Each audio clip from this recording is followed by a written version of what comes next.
Greetings today, friends. I am coming to you about an issue that has become quite controversial. It is an issue that really goes across different groups in our society that's controversial.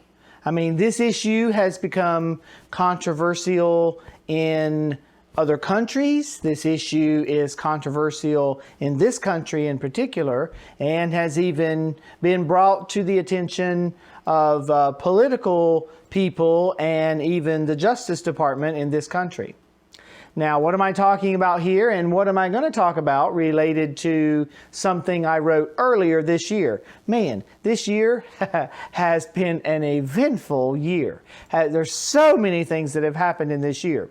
I mean, I want to read to you today an article that I wrote on Valentine's Day of this year after the Super Bowl had occurred. And here we are now talking about everything that's happened since, and what's going on with this coronavirus, and even playing football now with no fans or limited fans.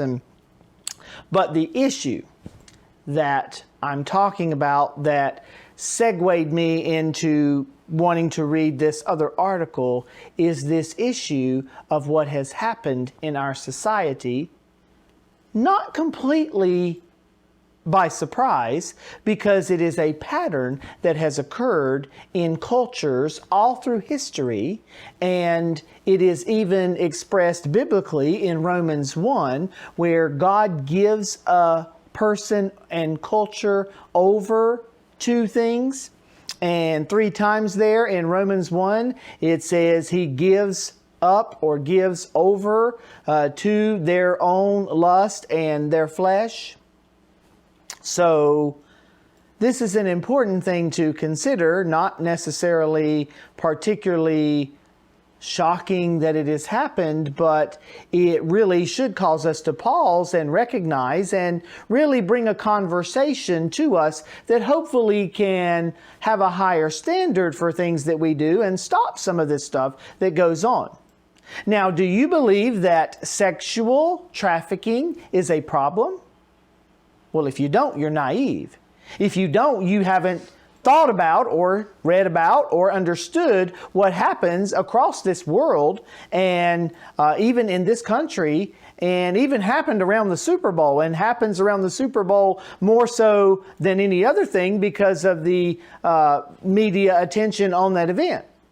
But there was something that you are aware of, most likely, if you've been in culture or been in conversations with people very much in the last couple of weeks, last few weeks, and it is this release on Netflix of this film called Cuties. Now, this is hardly something cute. This is hardly something that is right. This has gotten criticism from people on both sides of the political aisle. I might read in some of that here that I just found on a quick search, even on Wikipedia, that gives an overview of it. But the picture that made this more controversial from Netflix was this sexualized picture, which I'm not even going to show you here. I mean, it is 11-year-old girls that were posing in a very sexual way, the same way you would have adults posing for something that they want people to pay attention to and see in a sexual way. And this is 11-year-olds, though, doing it. Preteens doing this. And it's being promoted and thought by many to be something good. I mean, many film critics were saying that it's a good thing. And many people were trying to say, oh, we're Netflix argument, I guess, is just that we're just trying to share. By the way, this is the same argument that is always shared. We're just trying to show the reality. I mean, it's what leads people to get into worse and worse cussing and worse things that they do in movies and shows and films, pushing the envelope further and further. It is excused by saying, well, we're just trying to represent reality. Well, okay, you're representing reality? All right, in this case, this article says that there were over 650 girls that tried out for this position in this movie, the key role of the girl. And what I have heard, I haven't seen the film. I don't intend to watch it. I know people have, and they said it's worse than it was even said to be. Now, Netflix did back away from the picture that caused it to be controversial initially, but even in that, when they had a different picture and when they discussed it, it was still brought up and shown as a part of that early discussion of it, and so people still were exposed to it anyway. And the show has all kinds of things in it, as I've seen clips here and there and heard discussion about it already, of these underage girls looking at male genitalia. These underage girls apparently, it is rated MA, but still, I mean, these underage girls are at one point maybe one bare-breasted. And the picture, by the way, which was all sexualized, the article here said that what they did with the second picture was to just have the girls wear more modest clothing and have bras and panties over their clothing, as if that's going to help anyway. But look, we've come so far as a culture. If you don't believe me, just go back and see what I said a couple of videos ago when I talked about what we've done with privatizing God and publicizing sexuality. I mean, that's the problem we've had, and it's gotten worse and worse since the sexual revolution and the homosexual revolution, and all the things that come from that has made things get worse and worse in our society, and people become more and more tolerant of it and accepting of it. And the Bible clearly says that that's a problem.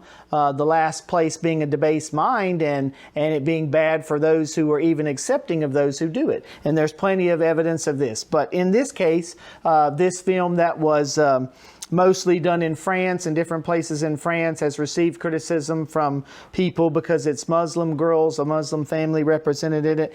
In Turkey, I think it was a controversy because of the release. Some Muslim leaders have come out against it. And in this country, it has gotten quite a bit of response from people, and should, because the response as it's been released in the Sundance Film Festival earlier this year, and because of COVID, I guess, released less. But Netflix is carrying it and promoting it and justifying doing so. And so a lot of people have even said you should cancel Netflix, and that's become a popular thing as well. And maybe so, although I'm not just very fond of the cancel culture. I understand that you do have to take stands and protect yourself and family, and there are a lot of people that have written letters and things even to the directors at Netflix, and there's even calls for investigation of Netflix and how this was filmed and if it's broken laws and stuff. I counted about 13 political people. You have different people in the House of Representatives and Senate. Names are mentioned here. Josh Hawley of Missouri, Mike Lee of Utah, the Democratic primary contender Tulsi Gabbard of Hawaii called it child porn. Ted Cruz of Texas, conservative, sent a letter to the Justice Department to investigate it. Even Nancy Pelosi's daughter, Christine Pelosi, said that it hypersexualizes girls her daughter's age, that my daughter's age, no doubt, to the delight of pedophiles like the ones I prosecuted.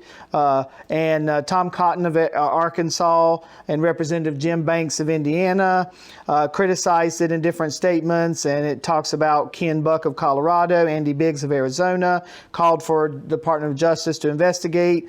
States Attorney Generals in Ohio, Florida, Louisiana, and Texas, from the date of this article as I'm reading, and maybe more, will respond too, because it's a serious thing. It's not cute at all. It's not something you should do. It's not helpful for society. And even people in other countries have said this is the case. Yet Netflix just continues to promote it and say it's justified. Well, at what point is it justified to do something that's considered a crime? At what point is it justified to commit a crime in order to show that there's crime out there? That's not the way you should do it. You can present the scenario without actually committing the crime. You can talk about the problem without actually showing the explicitness of it.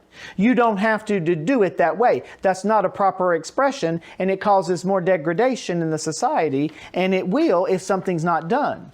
Now, I wrote a blog article earlier this year, as I noted, on 2/14/20, and it's called Love the Superbowl Seduction. And it's very appropriate for me to read that now because this article, if you haven't read it, you should go there and read other things I write on my website, www.vtlessons2learn.com. And I have 237 articles there now, but it is this article that addressed that halftime show this year, which was really over the top more than many had been. So I thought it would be appropriate to read this as written on Valentine's Day of all days, but the responses that people had from it and the lessons that we should learn from it.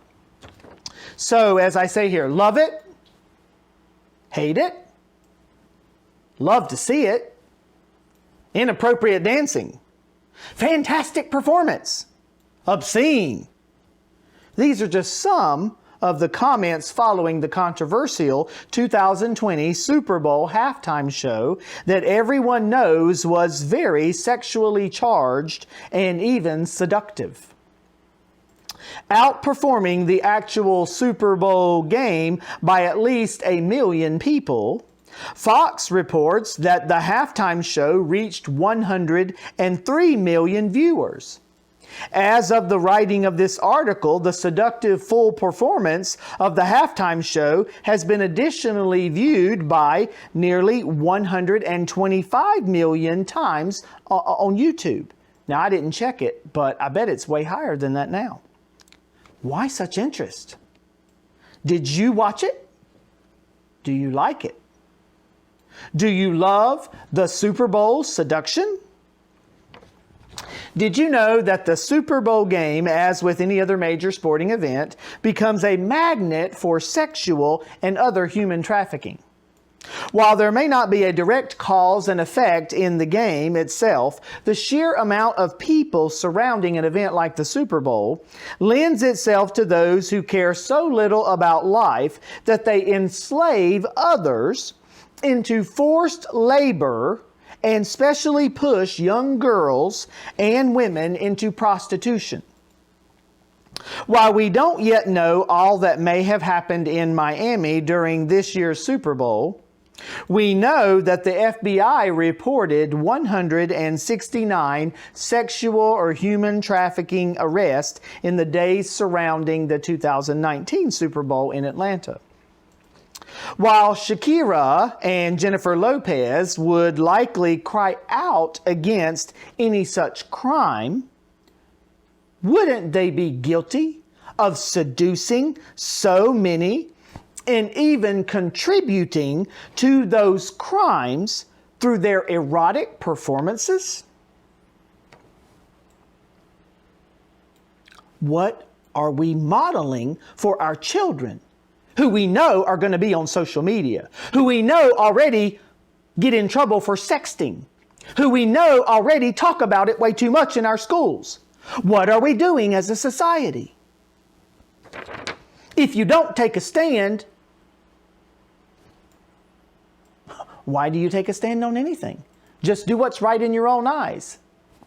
Eat, drink, and be merry, for tomorrow we die, as Paul said. But we know that we're going to get a resurrected body when we die. We know that we're going to give an account to God when we die, and we better watch what we do.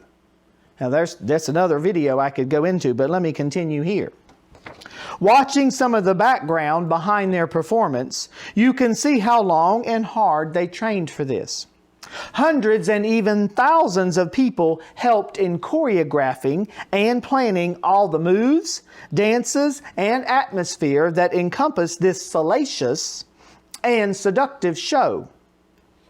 Stripper poles and ropes and booty shakes and provocative sexual gyrations, along with plenty of crotch grabbing, which incidentally takes place in this Cuties film, as I understand too, mesmerized all those watching. With millions glued to the screen, Many, including plenty of children watching the game, experienced the scantily clad dancers in what was more of a pornographic taste of what a nightclub or strip club would be like. Children were even brought into the show and symbolically caged at one point to represent some political statement about past separations at the southern U.S. border. Empowering or really enslaving? What message is being taught to these children performing in this sexually seductive show and in the Cuties film, where plenty of parents wanted their girls to be a part of it?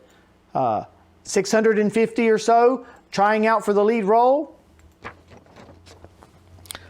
Friend, God created the human body, not for us to worship it, but for us to worship Him.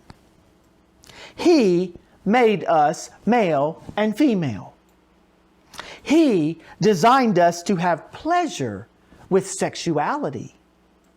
He made it so that through the miraculous genetic contribution of the male and female, a new body and soul would come about.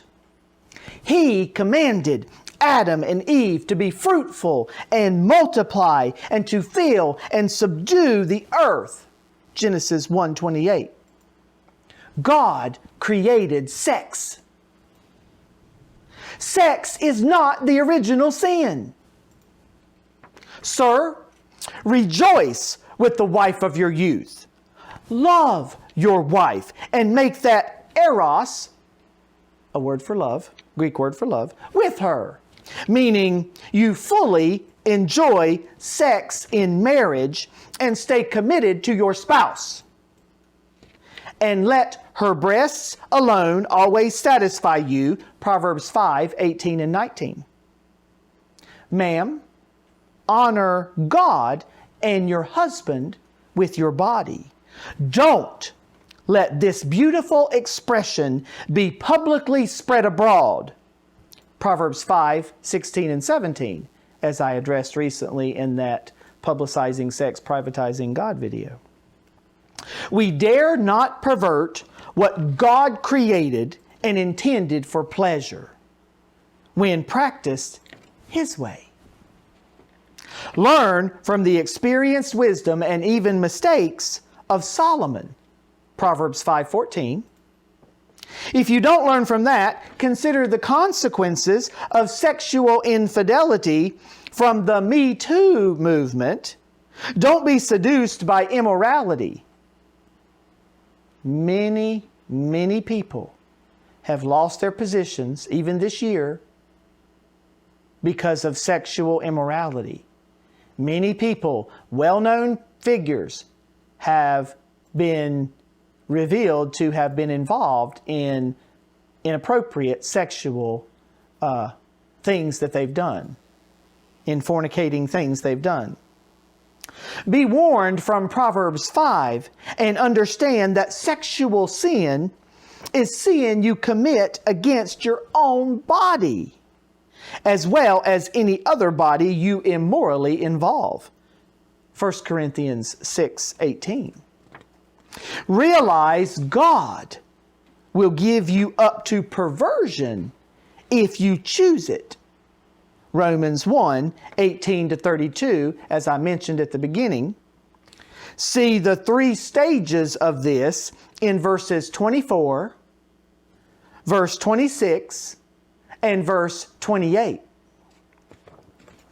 Remember, He will bring every work into His righteous judgment. Verse 32. Love God's way. Don't love the Superbowl seduction. And friend, don't love what Netflix has promoted in this Cuties movie. Don't love things like that that hurt our society, that hurt your families, that hurt your children, that cause harm to people in allowing people who can't understand something because of immaturity and knowledge and exposing them to it when they don't know how to handle it, and then won't handle it properly when they get old enough to appreciate it and do it in the way they should, God's way. So you wonder why we have problems in our society? Well, it's because we tolerate things like this. It's because we don't speak out against it. It's because we aren't, as believers in Christ, you who believe in Christ, you need to be the salt and light. You need to explain that God created this, but only to be enjoyed the proper way. And that when you don't do it the proper way, you hurt yourself and you hurt other people. So, I trust you're thinking about this. I trust you're doing something about it. I trust you're writing letters to people, or you're trying to do something the way that it caused Hasbro to take out that doll that they had, the Trolls doll that had the button in the crotch that made her make sounds that was inappropriate. And thankfully, they made a decision to remove that doll in production, because of somebody saying it wasn't intended that way. Well, I don't see how it couldn't have been, but at any rate, they removed it. And you can have an impact when you take a stand. And you should take a stand against Netflix in some way of expressing that in whatever way you see fit. A letter, a call, cancel if you think that's appropriate. But if we don't hold these people accountable in some way, they'll continue to push the envelope further. So, do you love the Superbowl seduction? Do you love the Cuties seduction? Do you love the way it's impacting our children? Do you want what's better for your children? Your grandchildren? The people you love? Do it God's way. Expect and enjoy it God's way. Expect what's best. Appreciate it. But it's only right when it's God's way. So, I hope this challenged you. I hope you will listen and think about those scriptures that are in this. I hope you will share this with other people. Like this video, share it with others, subscribe to my channel. I'm giving you lessons that need to be learned. I'm giving you truth that will help you, your family, your friends, your neighbors, the society, from things I've learned, from things I've experienced, from things I have learned from my reading of Scripture. And we can be wise when we learn that way. So trust you'll subscribe to my channel, hit the notification bell to be notified for the next video, and I look forward to meeting with you next time.